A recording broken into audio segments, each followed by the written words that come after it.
And joining us this afternoon from Longview Trinity, she's a graduate of Longview Trinity High School. Now she is a star track athlete at Texas Christian University, TCU. Georgia Scott coming in with us this afternoon. And Georgia, I got to ask you, how are you doing this evening, or afternoon, I should say? I'm good. I'm good. How are you? I'm doing fantastic. I'm glad we're finally getting to talk to you. I feel like I've been writing stories about you all year with at the indoor track and the outdoor track. So it's a pleasure to get to talk to you. So I want to talk about you qualifying for the NCAA Championships for the first time. I think that's an Mhm. awesome thing. When you finished, I believe seventh overall there at the regionals, when you found out that you were qualifying for the national championships, how did you feel? Oh my gosh, it was very surreal. I got third in my heat, and I knew with about 20 meters left that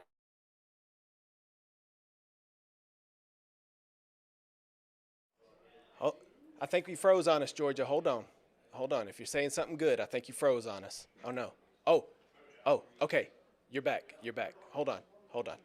Hold on. and then I looked up at the scoreboard and I saw the time, and that was the cherry on top.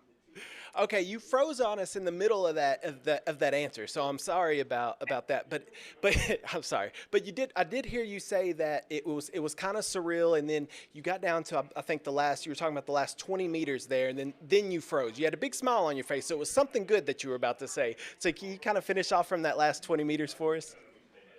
Yeah, when I got with about 20 meters to go, I realized I was going to qualify, and so it was so surreal. I was so excited. I was very tired in the moment, so I was just trying to make it to the finish line. And then I did. I knew I made it, and then I looked up and saw my time, and that was the cherry on top. That was super exciting.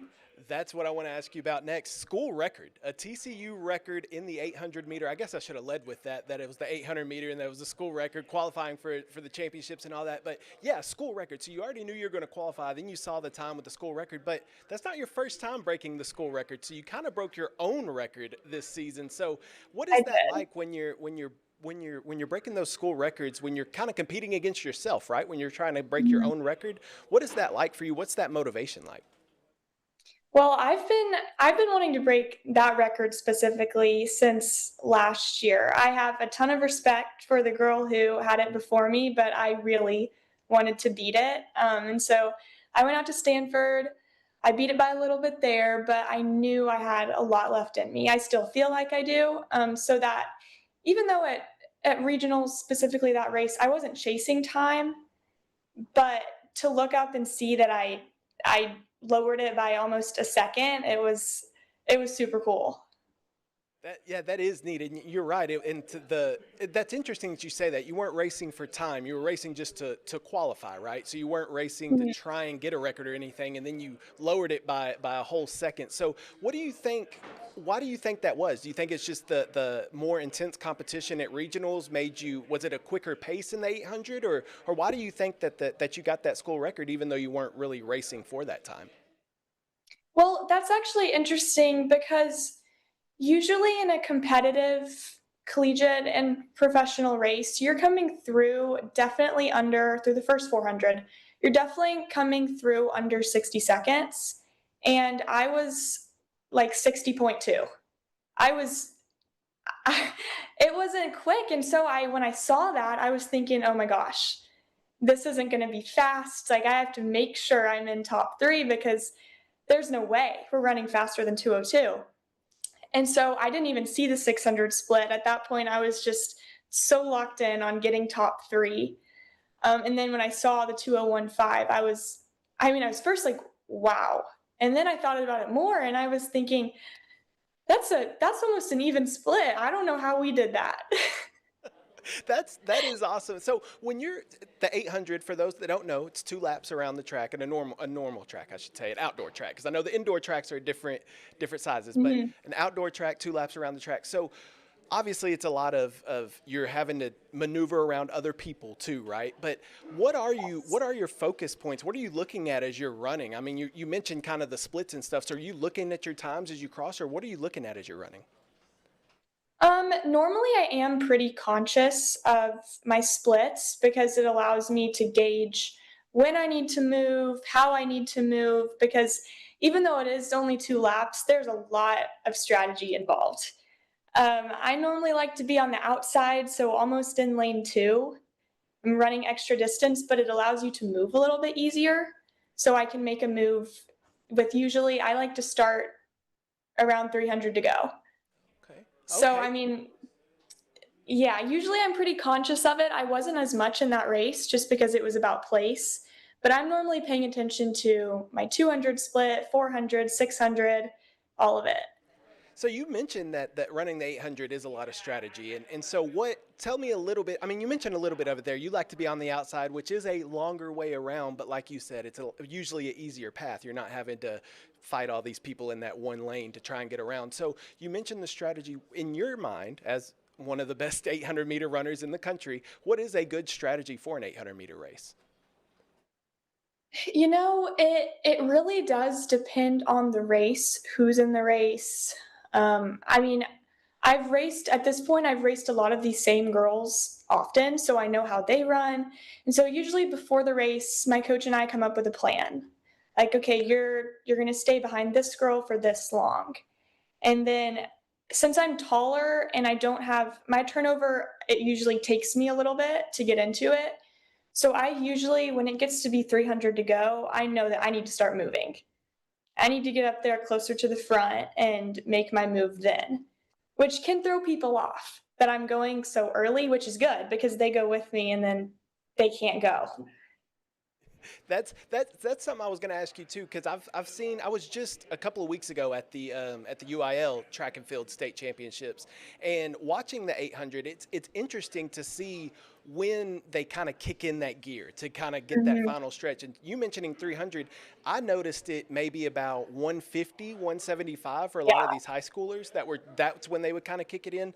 So yeah, you kick it in at 300. I'm sure the other runners like, wait, we still got half this race to go. Don't kick it in so soon. That's awesome though. But it's not just the 800 that you're very good in. The 1500, you're a distance runner, so you like running the long distance. So wait, all right. Well, So I, you don't like the 1500, but you're still good at it. Yeah. So okay, I guess what do you not like about the 1500? Is it the distance, or what do you not like about it? it's just it feels so long. It feels so long. I mean, I get to 800 when I run the 15 or the mile, and I'm just thinking I could be done right now. That's a And fair the point. difference, the 800 definitely hurts more, but it's for a shorter period of time. The Sure. 1500, you're just in pain for so long. You're in pain for so long, and it just feels like you're fighting yourself for like the last 500 meters. But I will say, I ran way more 15s than I did eights this year, and I think that made a huge difference for my 800. So much better. Yeah, I got. Well, that's why I was thinking too. If you're putting yourself through all that pain in the 1500, then the 800. I don't want to make it sound easier than it is, but it should be more like a cakewalk because it's a lot less It, meters that you got to run. oh, it's been amazing. Well, you've done well. I wanted to read off some of these. You finished first in the race that you don't like. You finished first in the 1500 at the Tom Jones Memorial. Second place finish in the 800 in California. Third in the 800 at the Texas Relays. First again in the 1500 at Baylor, but you don't like it. That's crazy to me that you don't like, but you're still with it. That's funny though. But anyway, tell me about this year in a whole. Your junior outdoor season. We'll get to indoor in a minute, but tell me about this junior outdoor season for you. And obviously you've had a ton of success, but how has it gone for you personally, and how much of a pleasure has it been to kind of see the success now in your junior season at TCU? Yeah, it's been a huge breakthrough season. My coach and I, we were approaching it a little bit differently than last year. I ran a lot of 800s last year, which that's what I needed to do, but we knew that the goal was always nationals. Like I knew in the back of my head, this is where I want to be. Like I need to be there. And so we definitely were building up a little bit more. I was racing a lot through big training blocks. So I was tired. My legs were tired. My legs were heavy. I was racing a lot, training a lot. And then we get to regionals and we're tapering now. So my training's not quite as heavy. And I feel Oh, golly. She was doing so good too. All right, hold on. Hold on. She'll come back to us. She'll come back to us. Wait for it. Wait for it. Wait for it.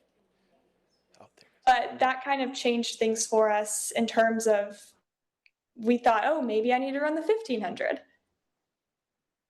Okay, so you cut out again on us in the middle of that. I'm sorry, but we heard most of that answer. We heard most of that one this time. So I do want to ask you though, indoor and outdoor. Like obviously the track is different. Obviously one's outside, one's inside. But outside of the obvious, what are the biggest differences you think in running indoor and outdoor? Indoor is definitely more physical.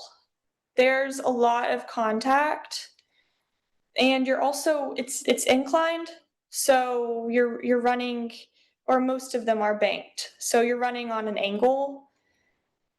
I mean, there was my indoor conference race in the 800. I was running in lane 4 Jeez. because it's a small space and we're all hitting each other. Times tend to be a little bit slower, especially mine since I'm tall. An outdoor track allows me to stride out a little bit more on the straights. Sure. But since the straights are so much smaller on an indoor track, it tends to be a little bit slower. If you're in that fourth lane and you're talking about it's banked, is that more inclined up there too, running? Yes. Goodness. Yeah. Yeah, so now you're running kind of sideways and golly, I can imagine. But let's go back to last year now. So last year you did qualify for the regionals in the first round, finished 20th last season. You mentioned how you and your coach kind of had a different game plan going into this year and a different mindset. What do you think you worked on? Obviously, you mentioned you and your coach there, but do you think was the biggest change from last year to this year to allow you to jump, nearly 15 spots and then make it to nationals now? Oh, my mindset. Definitely. Track is, especially my races, track is 90% mental, 10% physical. I've always had the physical capabilities. It's more about getting my mind used to telling myself, like, okay, I have the confidence to do this.